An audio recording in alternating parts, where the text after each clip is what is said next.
What is it, about 7 minutes past 3 on July 14. Truckee and I are going to make a dash for the rock. So we've got our women over there.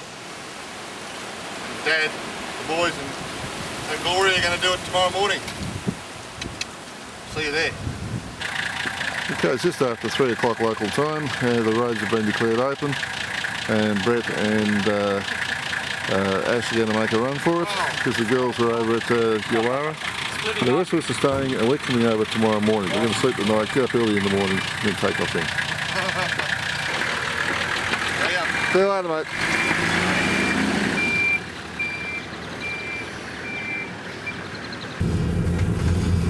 This is the patch of road that we came in on the other night, and the grain has already been out and has already gone over it and taken a lot of the corrugations and things out at this point in time. This is just out of Warakurna and this is back on the Warburton side. This is the side we came in from. Well, I can't be sure this is exactly where it happened, but this looks pretty much like where the road took control of where we were going, and we went off to the right. And I remember as we were going down, I was then trying to pull it back out again, and we almost touched the ditch as we came out and pulled it back onto the road. Fairly lucky, but we weren't going that quick. As you can see the wheel marks there.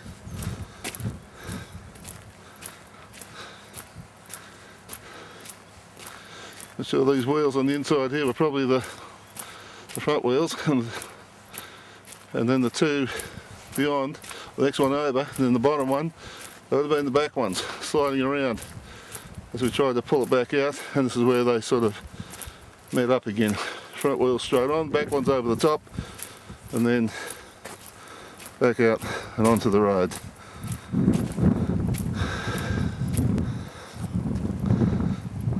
All that in probably 100 metres.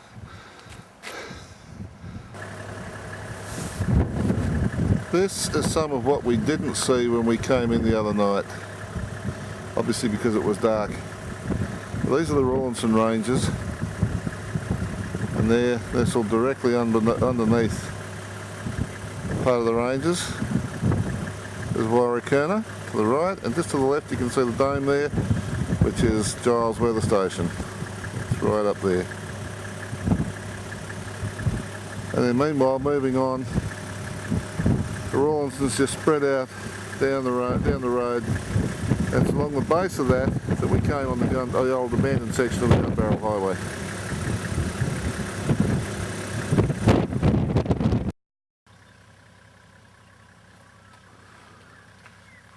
Quarter to 8, it's Saturday morning, and we're now approaching the Schwerin Mural Crescent. And it's sort of sunrise. We've been on the road since just after 6:30 on our way towards Uluru.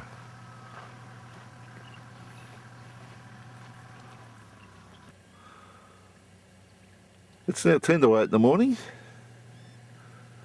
and the sun's made its appearance. The landscape is slowly starting to wake up.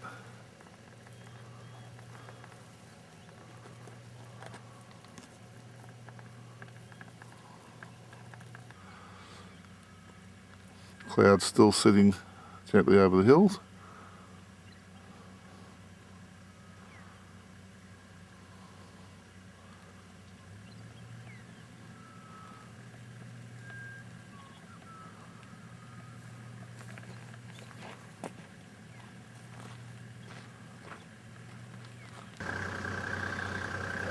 Rig's getting a lowdown on what's happening. It's certainly got a bit boggy through here, a bit of rain through here. Well, it all happened a few nights ago. Sun's starting to get up a wee bit in the sky now and starting to really bring out some of the beauty in this range of mountains, which really is a very pretty range of mountains.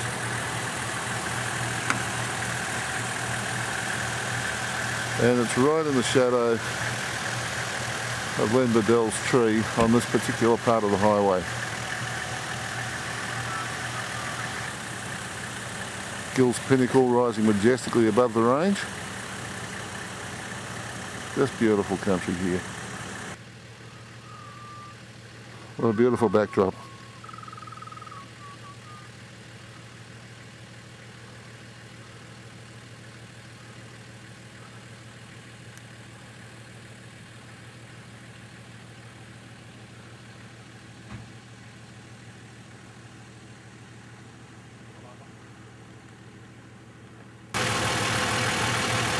This plaque will be the last plaque that we'll see along this section of the Gunbarrel Highway on the Great Central Road section.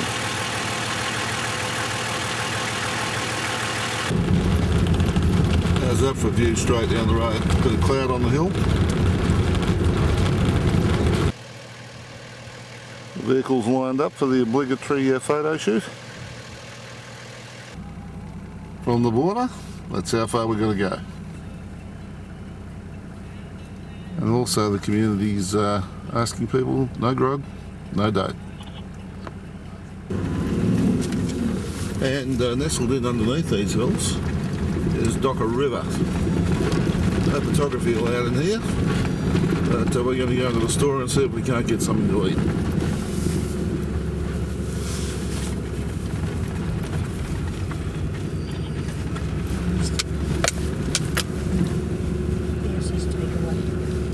Now we've just driven through the Docker River and it's as dry as a bone.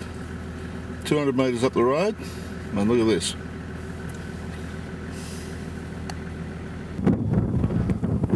This is our first look at the alders as we come over the top of the hill. Seen a bit here and there, but then all of a sudden you come over the rise, there they are sitting in the distance.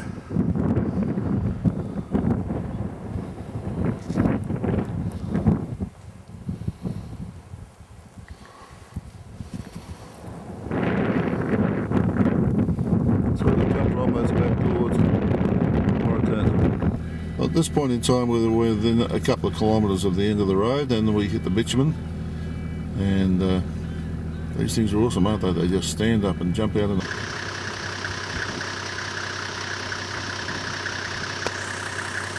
We've been standing here for the best part of about 30 minutes waiting for the sun to come out so we can get a decent shot at these things. The sun was shining beautifully as we were driving around, but of course clouds, a lot of cloud cover in the sky, and we've lost it. There in the distance, the rock. We're at the Olgas, and we're about to go and explore the Walpark Gorge. Apparently there's a fair bit of plant life grows in here.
From the lookout, that's the view. This is where the area where people come and line up late in the afternoon to watch the sun go down and watch the rocks actually change colour. We stood around for a long time this morning at the lookout, trying to get some sunshine on these beautiful hills. This is the rock. Ayers Rock, Uluru. And this is where the people climb the rock. It's the chain going up the hill. And the people follow that up. You get to about that point there and they're only about a third of the way up the rock. And here's two of our party, our intrepid wanderers. This is Riggs and Woody, starting to do the climb. The guys are climbing up Chicken Rock at this point in time towards the chain.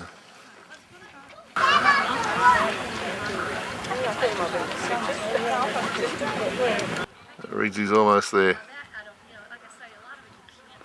He's probably looking ahead of him now going, my God, how much more to go? It's a little bit further around the rock. We're actually driving around the base of it now.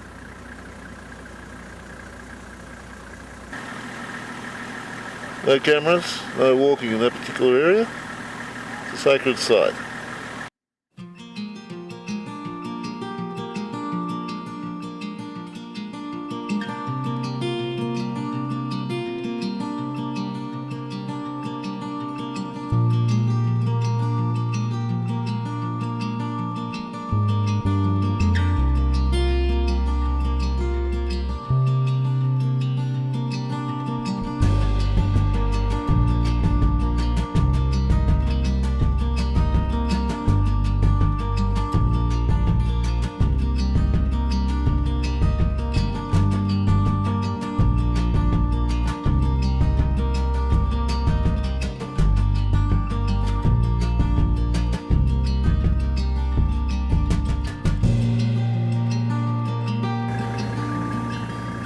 This is the side you'll look at it from at sunrise.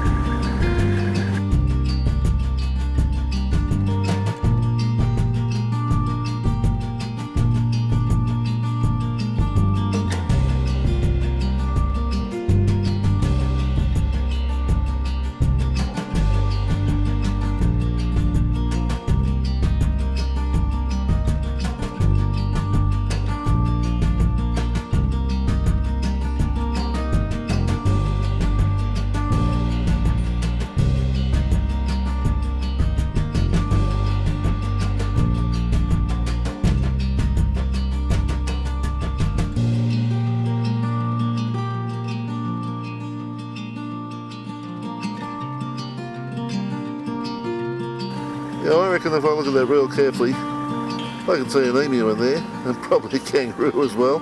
Maybe a couple of other things. Rather amazing.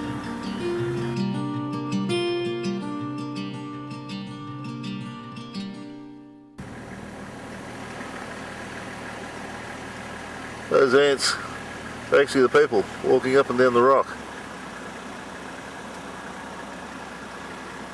And that's the angle of incline.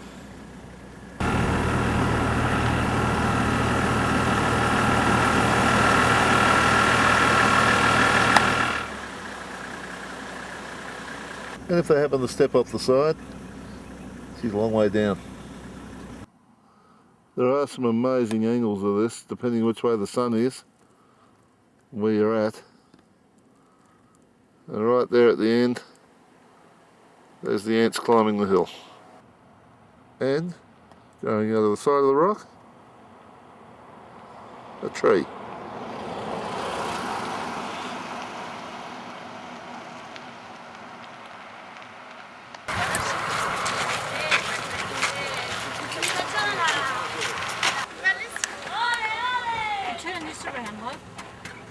How long did it take you to get up What there? you can see up there is the hardest bit, and then it flattens out. You've got a few walking along kind of areas where there's drop-offs on the side. You're probably up about there, I reckon.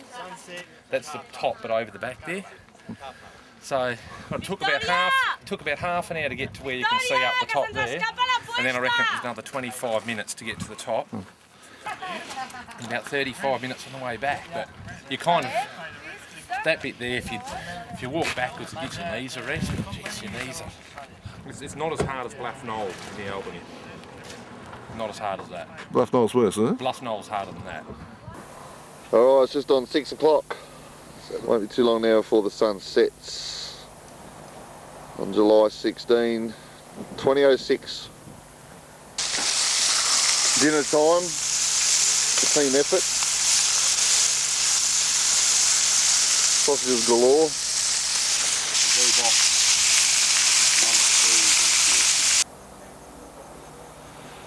The Olgas this morning.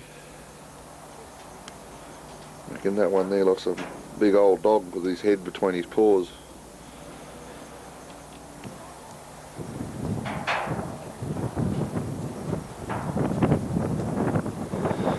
You pan right, you got the rock about 40 k's away. It's pretty hard to miss it anywhere around here actually. That's the Uluru region 2006 as we move back west homeward.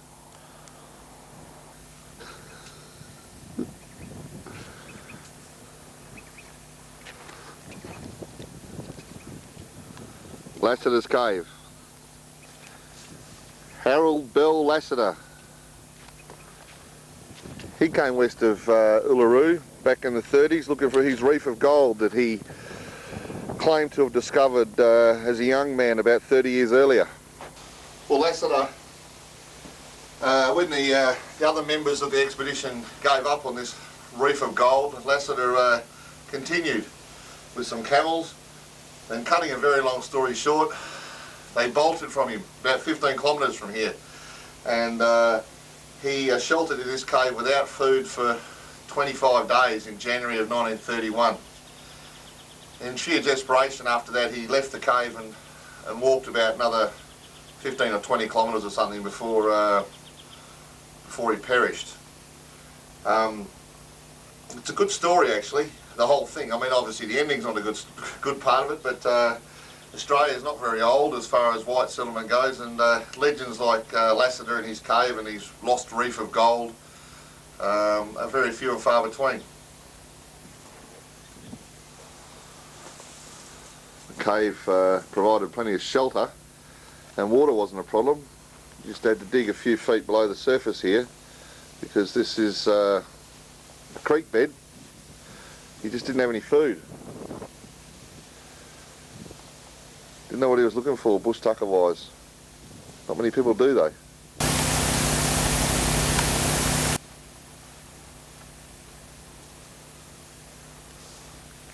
Beautiful place, really is.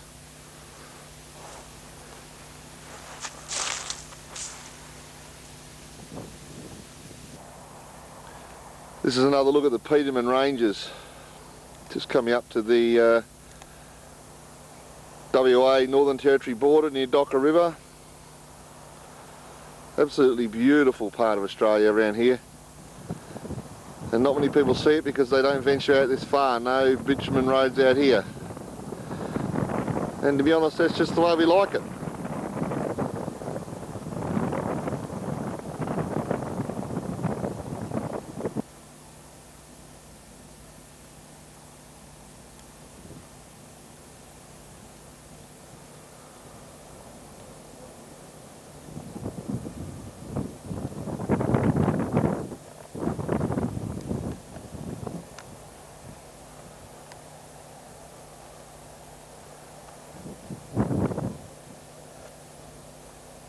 Amazing what you see in the middle of nowhere.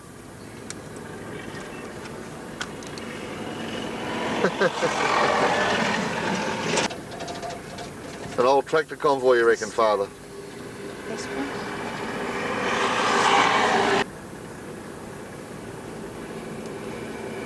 They're going along at a pretty good clip.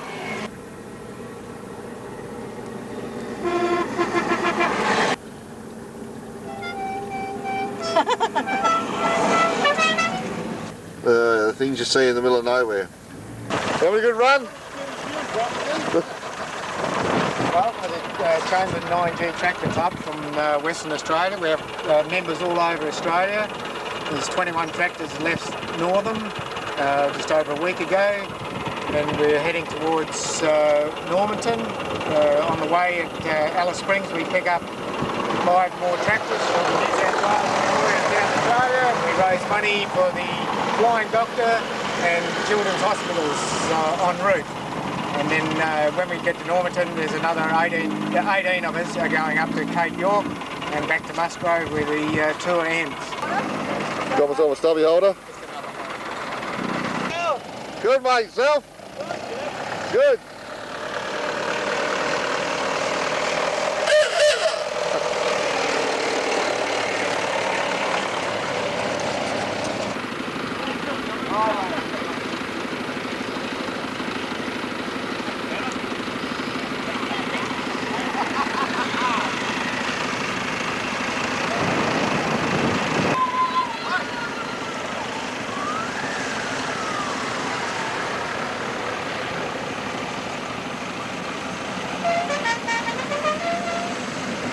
And here comes our Chamberlain.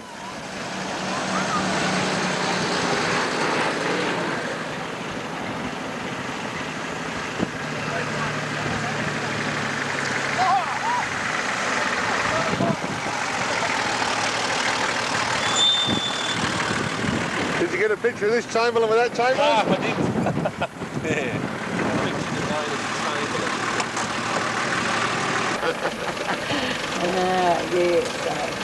Yeah, Stop over.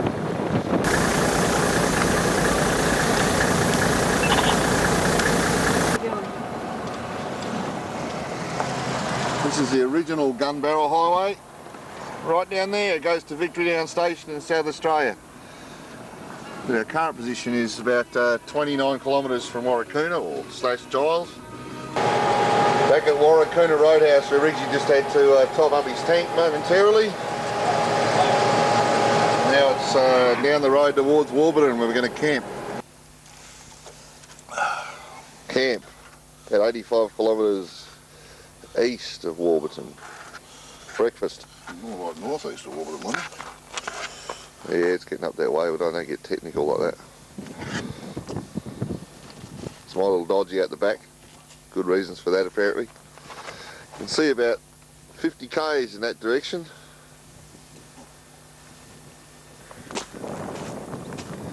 It's the Riggs tent, the pit tent, Chamberlain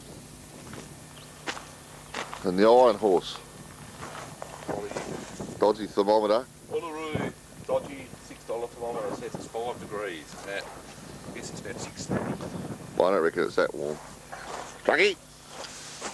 How are you, mate? Oh, it's plain old too cold to be getting out of here. Mate, I understand that completely. I had the same issue about Just 15 minutes ago. Breeze, wasn't it? Yeah, wind chill factors unbelievable. No, she was chilly. We don't ask the old man though. He wasn't. No, it wasn't that chilly last night. So an old tractor thingy has been abandoned out here.